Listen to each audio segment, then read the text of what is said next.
In die Tunnel Sportnuus gaan ons na die sokkerveld en dit is die MTN 8 semifinale wat voortgaan die komende naweek. Dis die tweede rondes. Dit is nou tuiswedstryde vir Mamelodi Sundowns en ook Sekhukhune United. Hulle twee speel tuis. Die eerste rondes was dit eerstens Orlando Pirates wat tuis gespeel het teen Mamelodi Sundowns. Daai wedstryd was 1-1 en Stellenbosch United het die ander tuisveld gehad in die Kaap. Op Stellenbosch, hulle wen 2-0 teen Sekhukhune United. So nou is dit omgedraai en dit is alles om voor te speel komende naweek. So Orlando Pirates waarskynlik die gunstelinge in hierdie kompetisie. Hulle het die afgelope 3 toernooie gewen, natuurlik ook die verdedigende kampioen.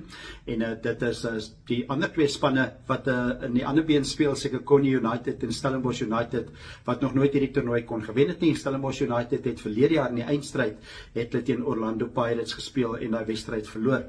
So die wedstryd is Saterdag, dis twee van hulle dan. Dit is 3 uur die eerste ene en dit is Orlando Pirates wat speel by Mamelodi Sundowns. Daai wedstryd word gespeel in die Lucas Moripi Stadion. Dit is in Atteridgeville en dan die ander wedstryd, die tweede wedstryd is 6 uur Saterdagmiddag. Dis Sekhukhune United wat tuisveld het.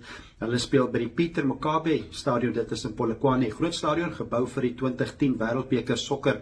45,000 mense wat daarin kan gaan. So hooplik vir Sekhukhune United is 'n volgepakte stadion. So dit is 'n twee groot semifinale en dit is Saterdag. Die wenner van hierdie toernooi sal 10 miljoen Suid-Afrikaanse rand ontvang. So dan sokkernuus in die Tunnel.